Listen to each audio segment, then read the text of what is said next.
विश्व 24 न्यूज हर पल आपके साथ। मी ननवरे पांडुरंग संभाजी, उस्मानाबाद जिल्हा मागासवर्गीय शिक्षक शिक्षकेतर संघटना अध्यक्ष। आम्ही 1 महिन्यापूर्वी माननीय कलेक्टर साहेबांना आमच्या मागण्याचं निवेदन दिलेलं आहे। त्याच्यामध्ये रोस्टर न पाहता टीईटी न पाहता काही शिक्षकाच्या नेमणुका दिलेल्या आहेत शिक्षणाधिकारी माध्यमिक यांनी। त्या आम्हा पैसा घेऊन त्यांनी त्या मान्यता दिलेल्या आहेत, जेणेकरून की शासनाच्या तिजोरीवर म्हणजेच जनतेच्या तिजोरीवर जर डल्ला मारल्यासारखं ही गोष्ट आहे, तरी त्यांच्यावर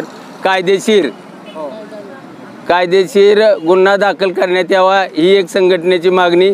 त्याचप्रमाणे काही कर्मचारी हे उच्च न्यायालयातून आलेले असताना देखील त्यांना आणखीन संस्थाचालक आणि शिक्षणाधिकारी यांनी संगनमत करून त्यांना कामावर रुजू करून घेतलेलं नाही, त्यांचा बॅकवेजेस काढलेला नाही।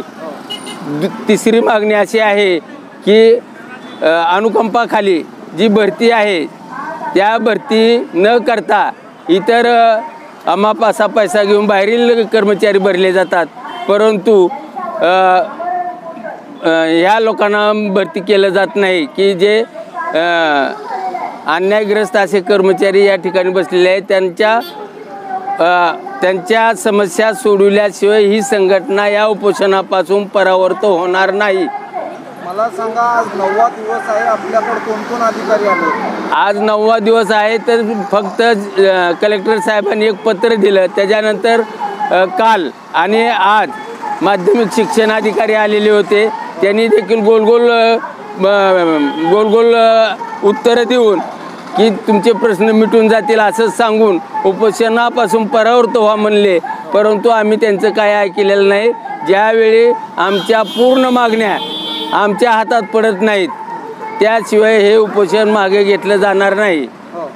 आणि प्राथमिक शिक्षणाधिकारी यांनी तर आमच्या जी मागणी आहे त्या मागणीला कॅराची टोपली दाखवलेली आहे, तरी त्यांना देखील इशारा आहे की हे आमची मागणी मान्य केल्याशिवाय न्याय हक्कासाठी आम्ही बसलेलो आहोत। हा न्याय आम्हाला मिळाल्याशिवाय आम्ही तुमच्या दरबारातून उठत नाही, ही आमची संघटनेची ठाम भूमिका आहे आणि अध्यक्ष या नात्यानं मी त्यांना सूचित करीत आहे। समजा न्याय नाही मिळाला तर आपली पुढची भूमिका काय? आत्मदानाची आहे। हो, अशी की आपली संघटनेची काय भूमिका आहे?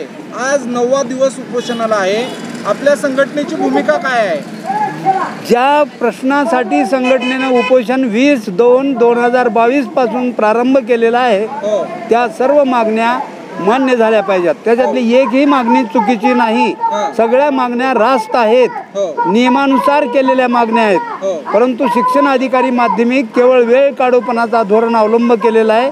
8 दिवस तो माणूस इकडे फिरकला सुद्धा नाही आणि काल संध्याकाळी या ठिकाणी आला, त्याला सांगितलं की बाबा या अन्यायग्रस्तांचे प्रश्न मार्गी लावल्याशिवाय आम्ही उपोषण सोडणार नाही।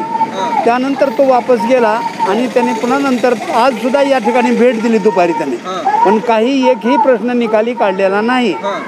फक्त येतो, चक्रा मारतो आणि निघून जातो।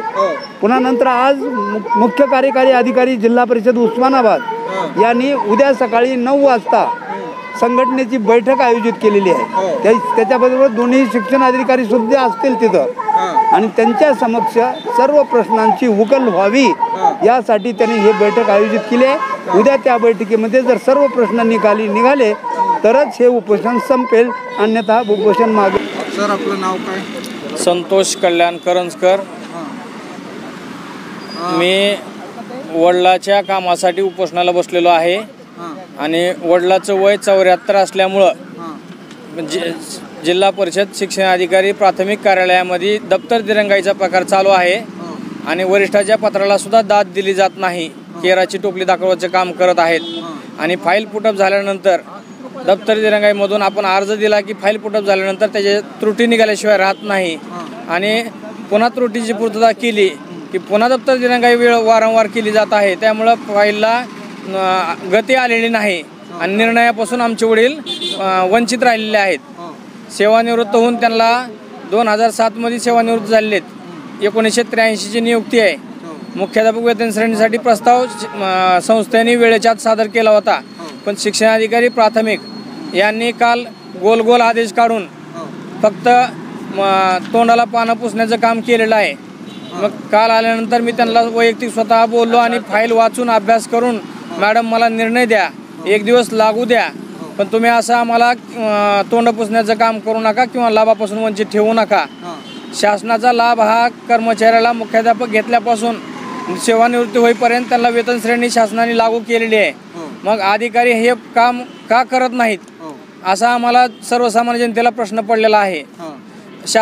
अधिकाऱ्याची मगरुरी आणि लिपिकाचं वेळ काढू धोरण आणि दप्तर दिरंगाई ह्यांच्यावर कारवाई करण्यासाठी वरिष्ठाचं लक्ष वेधलं पाहिजे असं आपल्यातर्फे आपल्याकडून माझं निवेदन व आपल्याला विनंती करत आहे. मी मला सांगा, दिरंगाई करणारा अधिकारी कोण आहे? दिरंगाई करणार राज्यातील महत्त्वाच्या आणि आपल्या भागातील ताज्या बातम्या पाहण्यासाठी आजच आमच्या विश्व 24 न्यूज चॅनलला यूट्यूबवर सबस्क्राईब करा आणि बेल आयकॉन प्रेस करा.